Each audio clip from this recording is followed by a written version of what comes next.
Olá, gente, tudo bem com vocês? Hoje é dia 15 de julho, né? Quarta-feira, e nós estamos aí começando a nossa quarta-feira com a nossa aula de ciências. Então, vamos iniciar a nossa aula de ciências aí, realizando as correções das atividades da aula passada, tá certo? Então, já pega aí seu material, se prepara para você fazer sua correção e preste bastante atenção no conteúdo para ver se você acertou tudo e tá tudo corretinho aí na sua atividade, tá certo? Vamos lá? Vamos iniciar a nossa correção, né, pela atividade do livro integrado, página 164, a seção com a lupa na mão. Na primeira questão, o que são alimentos orgânicos? Então, alimentos orgânicos, gente, são aqueles alimentos que são cultivados sem fertilizantes, sem agrotóxicos ou pesticidas, né? Eles são cultivados de maneira natural, sem usar esses tipos de veneno, de remédio, né, artificial, para ajudar aí no controle de pestes, tá certo? Segunda questão, quais são os benefícios desses alimentos? Então, as vantagens desses alimentos, né, que eles são mais saudáveis que os convencionais. Tem baixo impacto ambiental, pois não contaminam o solo e as águas, deixa o solo fértil. E aí, na última questão dessa página, né, nós temos a terceira questão, quais são as desvantagens? Então, as desvantagens é que são mais custosos, ou seja, a produção sai mais cara e tem sua produção mais vagarosa, ou seja, mais lenta, mais devagar. A produção em menor quantidade, mais caro que os convencionais. Então, por isso que esses alimentos orgânicos, eles acabam saindo um pouco mais caro. Continuando aí a nossa correção, vamos agora para a página 165, onde nós temos aí a atividade da seção mão na massa. Primeira questão, sobre as teias alimentares, marque V para as afirmativas verdadeiras e F para as afirmativas falsas. E na primeira frase, todas as relações alimentares de um ser vivo podem ser ilustradas em uma única cadeia alimentar? Falso. As cadeias alimentares são uma maneira simplificada de representar a relação alimentar entre poucos animais? Verdadeiro. Lê a próxima frase. As teias alimentares são compostas ao representar várias cadeias alimentares que se conectam? Verdadeiro. Vamos agora para a nossa segunda questão. Represente uma teia alimentar contendo os seguintes seres vivos: carrapato, aveia, vaca, galinha, cabra e humano. Observe, o humano ocupa posição de consumidor primário, secundário e quaternário. E aí a gente pode ver, né, nesse esquema mostrado aí do livro, que você tiver feito um esquema semelhante a esse, beleza, já tá ok, tá certo? Não precisa ser exatamente igual. Cada um vai criar aí sua maneira, sua forma de representar essa cadeia alimentar. O importante é que contenha aí, né, todos os componentes que o livro está pedindo e também que você consiga aí circular, né, apontar na teia 3 cadeias alimentares diferentes. E aí a gente pode ver o ser humano como consumidor primário quando ele consome a aveia, consumidor secundário quando ele consome a vaca ou a cabra e consumidor quaternário quando ele consome a galinha, que consome o carrapato, que se alimenta do sangue da vaca ou da cabra e que consome a aveia. Feito aí a nossa correção, né? Vamos dar continuidade ao nosso conteúdo sobre teia alimentar. A gente viu nas aulas passadas um pouco sobre cadeia alimentar e a gente viu que na teia alimentar a gente vê várias possibilidades de cadeias alimentares, né? Como os organismos em um meio, eles estão relacionados e como a gente pode, a partir de uma teia alimentar, criar várias cadeias alimentares, não é isso? E a gente já viu aí na realização de algumas atividades como a energia que a gente adquire dos alimentos, ele vai passando, né, de acordo com cada nível trófico da cadeia alimentar. Como assim, professora? Eu ainda não entendi esse assunto. Então, você vai entender hoje, né, a energia nos ecossistemas. É o que nós vamos estudar na aula de hoje. Preste bastante atenção. Se você ainda não entendeu como ocorre esse processo aí, né, da energia dos organismos, dos alimentos que a gente adquire energia para a gente viver através do que a gente consome, né? Do que a gente se alimenta.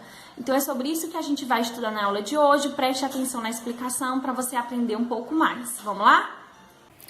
Energia nos ecossistemas. Antes de dar início aí à abordagem do conteúdo sobre fluxo de energia nos ecossistemas, vamos relembrar um pouco sobre o ciclo da matéria. Então, a matéria perpassa as cadeias alimentares e, pela ação dos decompositores, ela volta a ser incorporada às cadeias alimentares pelos produtores. Então, a partir do momento que a matéria ela é decomposta, ela vai para o solo, e do solo ela é utilizada pelas plantas, né, como fonte aí de sais minerais para a criação do seu próprio alimento, já que elas produzem o seu próprio alimento. E aí, na seção, né, no ícone oralidade, a gente vê. Mas será que, assim como a matéria, a energia também apresenta um ciclo na natureza? Será que toda ela é transferida para os níveis tróficos seguintes? E aí, o que vocês acham? Então, a gente vê que a fonte de energia de qualquer ecossistema em nosso planeta é o Sol. Como se sabe, os produtores são seres autótrofos capazes de captar a energia solar para armazená-la na matéria orgânica, que produzem por meio da fotossíntese. E aí a gente pode observar que existe também um ciclo de energia, né? Como tem também o fluxo da matéria, a gente vê um fluxo de energia que vai ocorrendo uma transferência, né, de energia entre os níveis tróficos. Nos organismos, a energia obtida da alimentação é utilizada para a realização da respiração, da digestão, da locomoção, entre muitas outras atividades que realizamos diariamente. Ou seja, quando nos alimentamos, né, adquirimos energia. E ao realizar essas atividades aí naturais do nosso corpo, a nossa locomoção, a gente está gastando a energia adquirida através daquele alimento. Então, nós gastamos energia para nos manter vivos. Sendo assim, nem toda a energia que a gente consumiu através da alimentação, ela poderá ser transmitida aos próximos níveis tróficos, porque uma parte dela é gasta para manter o organismo vivo e para a realização de atividades diárias. Logo, somente a energia que não foi gasta pode ser transferida para os demais níveis tróficos.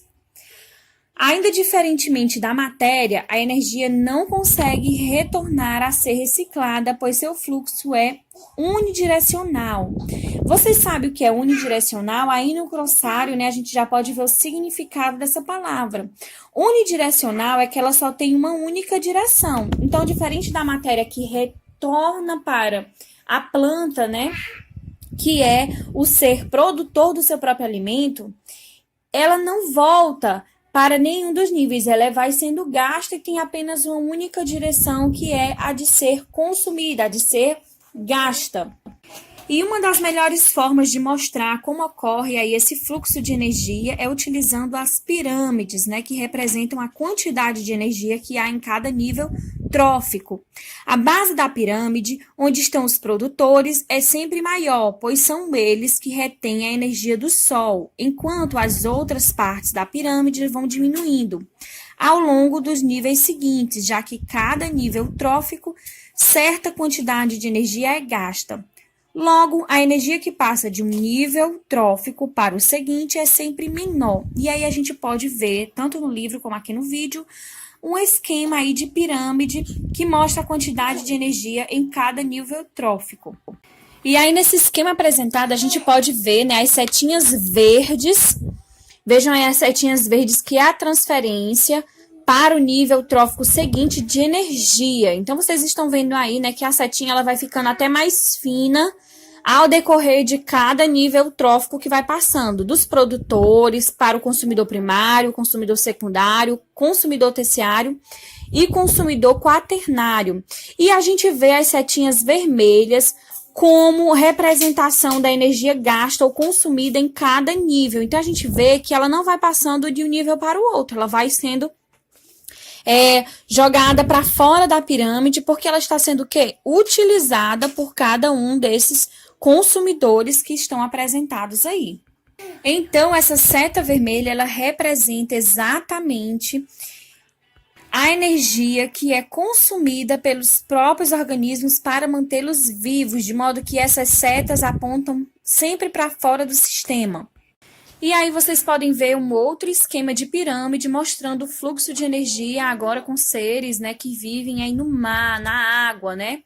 E vocês podem ver que em cada um dos níveis vai diminuindo a quantidade de energia que é transferida para o próximo consumidor.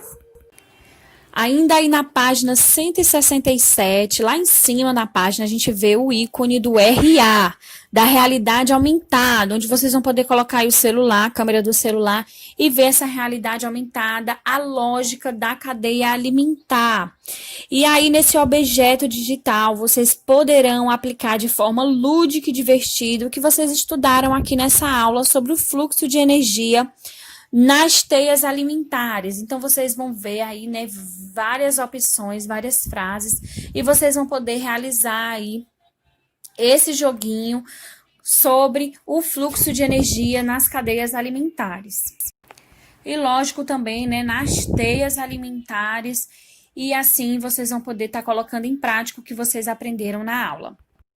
É isso aí, gente. Vimos aí um pouco mais, né, sobre a teia alimentar, sobre como ocorre esse processo da energia nos ecossistemas. E eu vou estar deixando para vocês estarem exercitando aí, né, e adquirindo ainda mais conhecimento, tá absorvendo o conhecimento da aula de hoje, a atividade, tá certo? Para vocês anotarem na agenda e também para realizarem a atividade.